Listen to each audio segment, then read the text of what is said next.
세월이 살같이 빠르게 지나 쾌락이 끝이 나고 사망의 그늘이 너와 내 앞에 둘리며 나이오네. 오라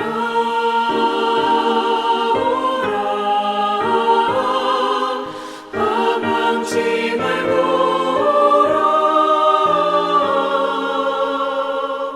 죄 있는 자들아 이리로 오라. 주 예수 앞에 오라. 우리를 위하여 예비해 두신 영원한 집이 있어.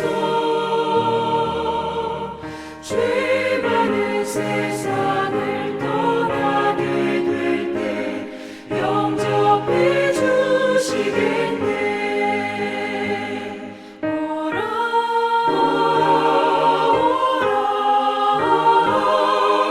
오라 망치 말고 오라.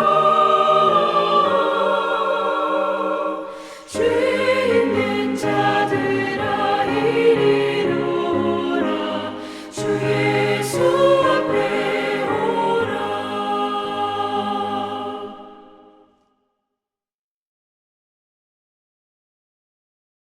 오늘 하나님 앞에 나오신 성도님들을 예수님의 이름으로 환영하고 축복합니다. 오늘 저희가 같이 보실 말씀은 예레미야서 46장부터 48장 말씀입니다. 저희가 다 읽지는 않고 부분적으로 골라서 읽도록 하겠습니다.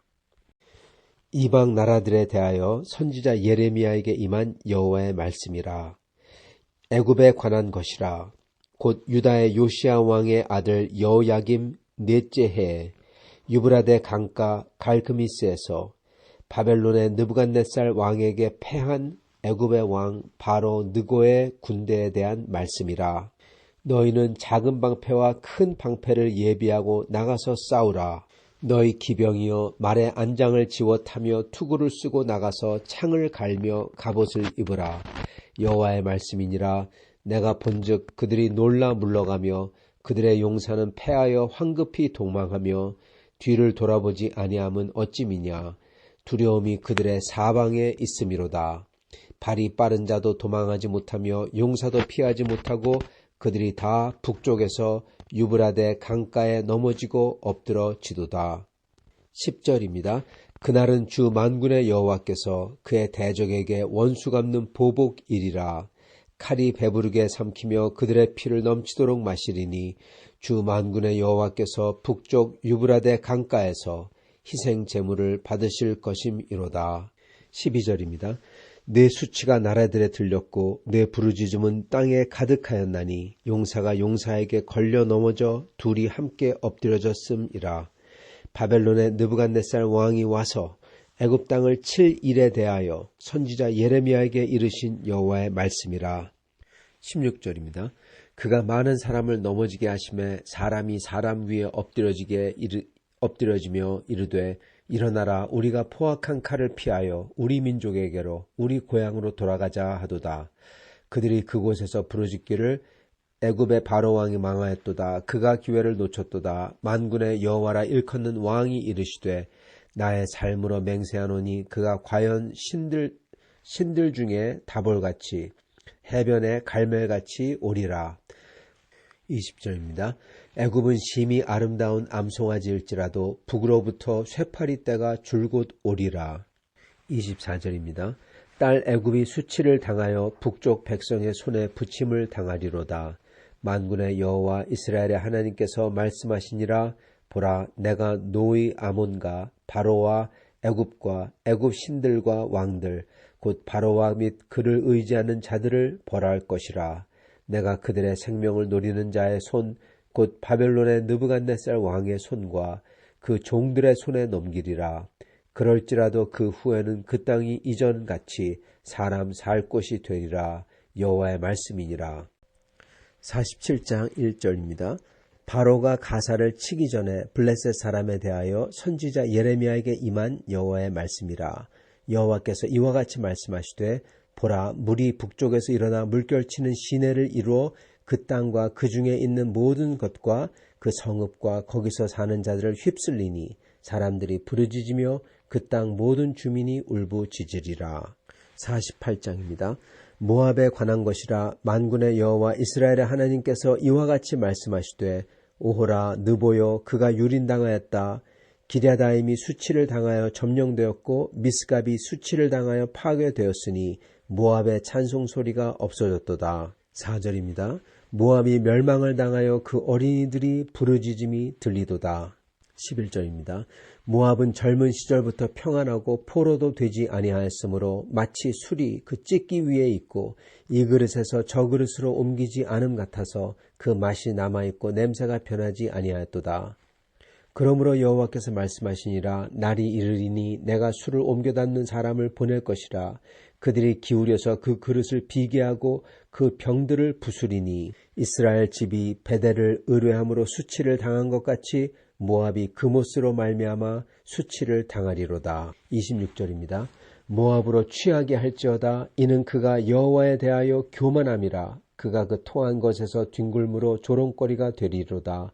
네가 이스라엘을 조롱하지 아니하였느냐? 그가 도둑 가운데 발견되었느냐? 네가 그를 말할 때마다 네 머리를 흔드는도다. 우리가 모압의 교만을 들었나니 심히 교만한 것 곧 그의 자고와 오만과 자랑과 그 마음의 거만이로다. 42절입니다. 모압이 여호와를 거슬러 자만하였으므로 멸망하고 다시 나라를 이루지 못하리로다. 아멘. 네, 오늘 말씀은 하나님께서 이 애굽에 대한 심판을 선포하는 말씀입니다. 이제부터 예레미야서는 이 각 나라에 대한 심판에 대한 말씀이 쭉 나오는데요. 우선 애굽에 대한 것부터 시작을 합니다. 그리고 나서는 애굽이 정복 또는 멸망시켰던 블레셋에 대한 심판에 나오고 그 다음에는 모압에 대한 심판 그리고 암몬에 대한 심판이 나옵니다. 이 모압에 대한 심판은 애굽에 대한 심판의 내용보다 더 깁니다.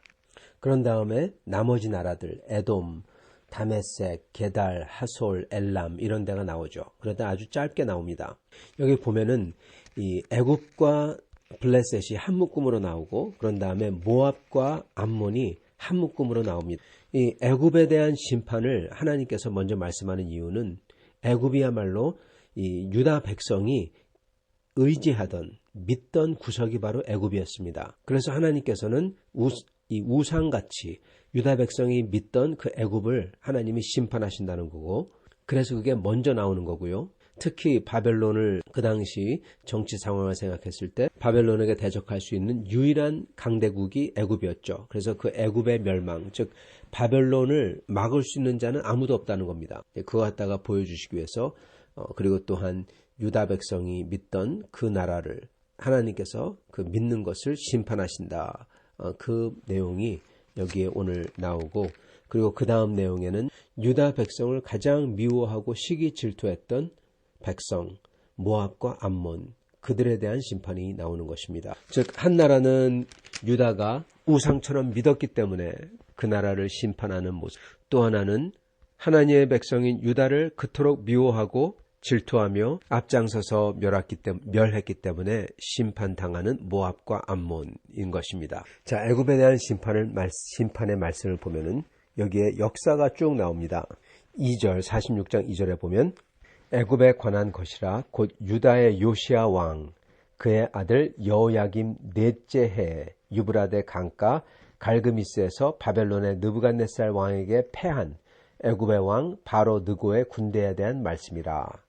지금 이 말씀의 뜻은 바로가 군대를 거느리고 유브라데 강가에 있는 갈그미스에 올라갔다는 것입니다. 군대를 몰고.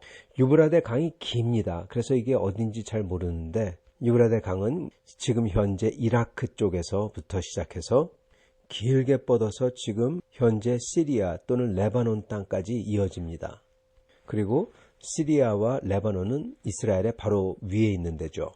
애굽이 바로 거기 갈그미스가 거기에 있는 겁니다. 레바논 지금의 시리아 쪽에 있는데요. 거기까지 즉 이스라엘을 치고 그때가 요시야 왕 때죠. 이스라엘을 쳐서 요시야 왕이 그때 전사하고 그래서 그 자리에 여호야김을 세우죠. 왕으로서. 그 다음에 올라가서 우리가 오늘 안 읽었지만은 그 다음 장, 오늘 다음 장인 예레미야서 47장에 나오는 블레셋을 공격해서 블레셋을 이깁니다. 47장 1절에 보면은 바로가 가사를 치기 전에 블레셋 사람에 대하여 선지자 예레미야에게 임한 여호와의 말씀이라 이렇게 나옵니다. 그래서 바로 느고라는 사람이 팔레스타인에서 유다 군대를 패퇴하고 요시야 왕을 죽이고 그런 다음에 올라가서 블레셋의 가사를 공격해서 거기를 점령하는 겁니다. 블레셋을 패퇴시키는 거죠. 자, 그랬는데 바벨론이 내려옵니다. 이 애굽 군대를 맞이해서 내려오죠. 애굽 군대는 이 바벨론 군대하고 싸웠는지 아니면은 싸우기 전 먼저 애굽으로 돌아갔는지 정확치 않습니다. 그러나 애굽은 이제 그렇게 유다와 블레셋을 친 다음에 다시 애굽으로 돌아가고 그 다음에 바벨론이 내려옵니다. 애굽 군대는 쫓겨 도망가는 형국이죠. 그래서 애굽으로 쫓겨 도망가고 바벨론이 내려왔을 때 그때 여호야김 왕이 애굽이 세웠던 여호야김 왕이 얼른 항복을 하죠. 그래서 조공을 바치기로 약속을 하고 그렇게 끝납니다. 근데 애굽이 다시 또 올라오는 거죠. 그래서 오늘 46장 2절에 나온 것처럼 여호야김 넷째 해에 이때 여호야김이 바벨론을 배신합니다. 그리고 애굽 편에 붙습니다. 왜냐하면은 애굽 왕이 올라와서 유다를 지나 프리 패스죠. 행복했으니까. 그러니까 바벨론을 여호야김이 바벨론을 배신했고 애굽에 붙었으니까 유다 땅은 프리 패스한 거죠. 그냥 지나간 거죠. 그래서 지나가서 올라가서 시리아 쪽에 올라간 겁니다. 거기는 바벨론 군대에 본진이 있었던 거예요. 거기서 이제 격돌을 한 겁니다. 그래서 2절에 나오는 것처럼 유브라데 강가 갈그미스에서 지금의 시리아에 있는 데서 전쟁을 하고 거기서 바벨론의 느부갓네살 왕에게 패하였다. 그게 바로 느고의 군대다. 그렇게 46장 2절에 오늘 말씀을 하신 겁니다. 패해서 도망을 가죠.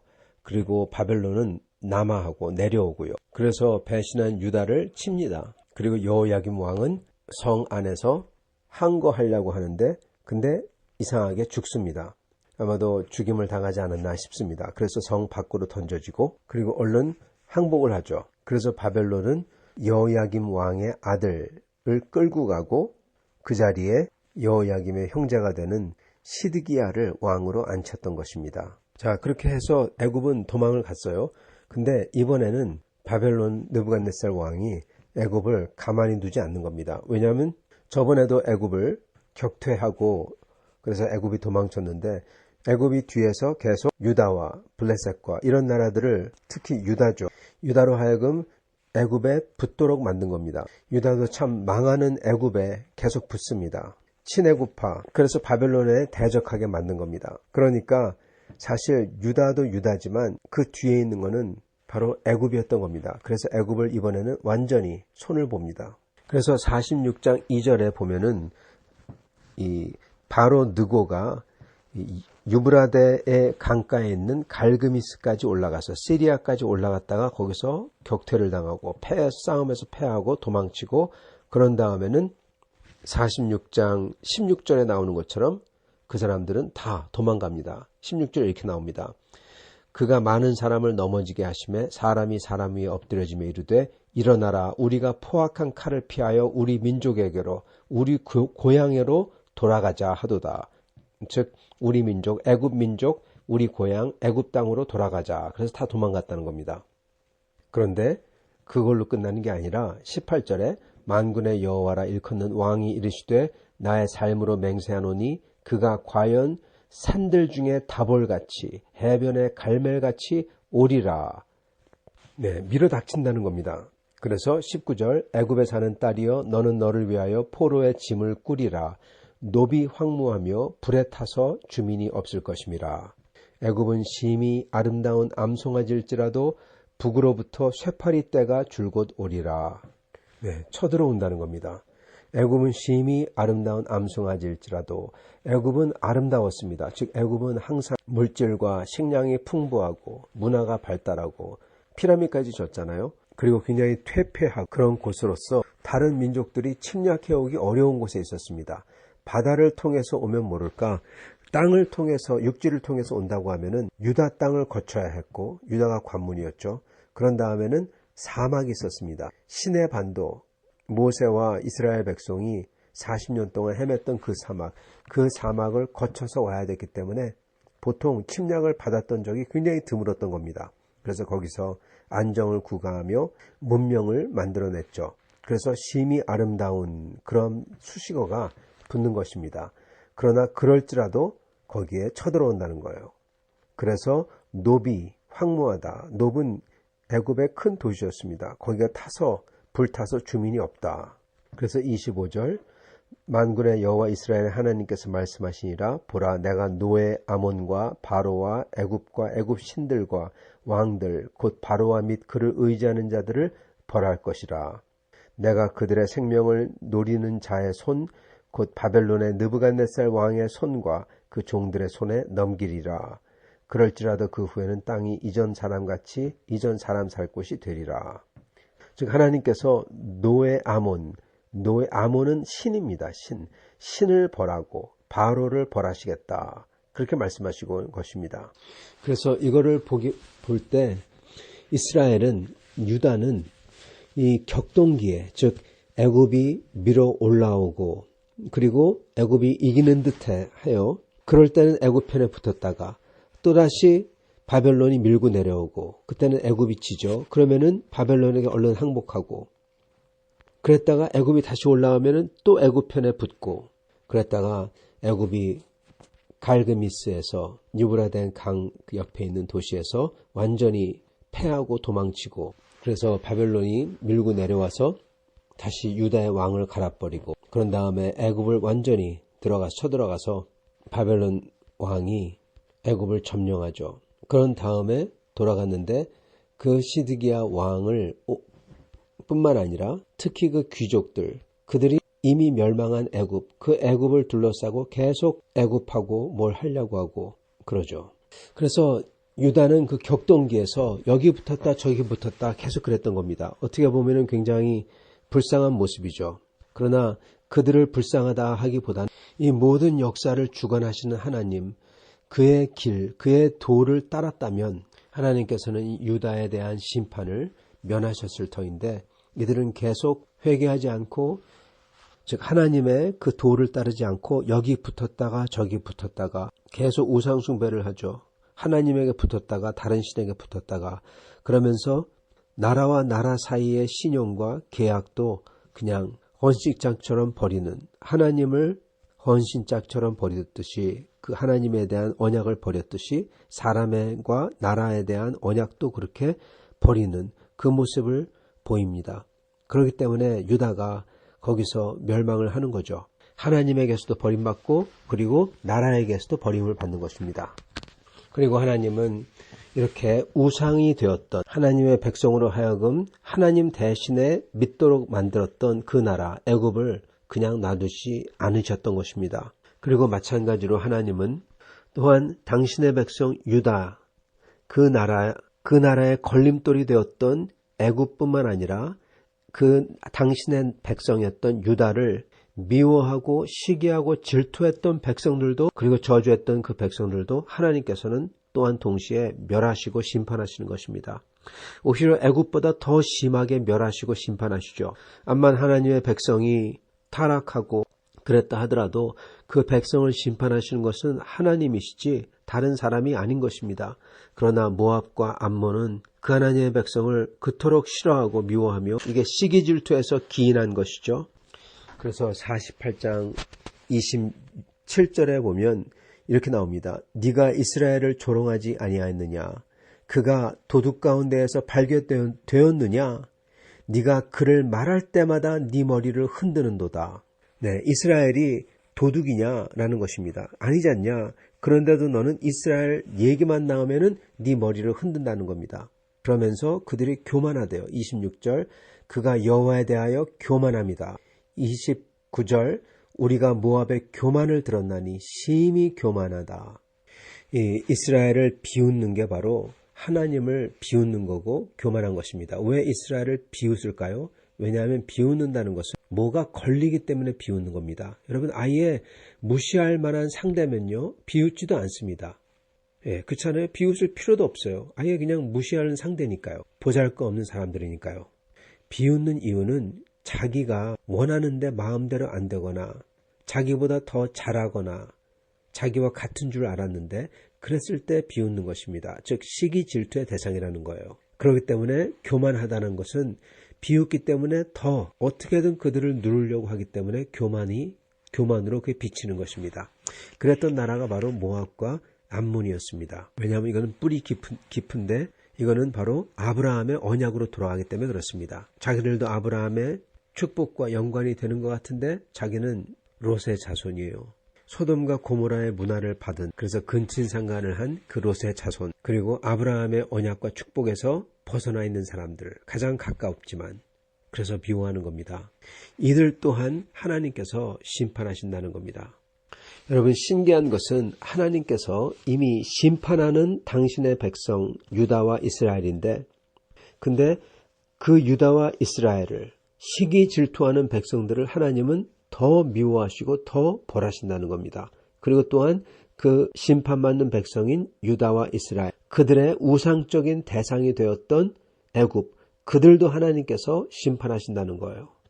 우리 하나님께서는 만국을 심판하실 권세를 갖고 계십니다. 그러나 또한 그 와중에서 하나님께서는 당신의 백성 이스라엘, 하나님의 백성, 암만 그 하나님의 백성이 잘못하고 심판받을 만한 짓을 했다고 하더라도 하나님께서 지정하신 도구 외에는, 하나님의 손과 하나님의 때 외에는 다른 사람들이 그 백성을 저주하거나 깔보거나 그런 것 허용 안 하신다는 뜻입니다. 또한 동시에 하나님께서는 하나님의 백성의 우상적인 대상이 된 그러한 사람들과 그러한 것들도 가만히 안 놔둔다는 것입니다. 여러분, 우리 하나님은 우리를 사랑하십니다.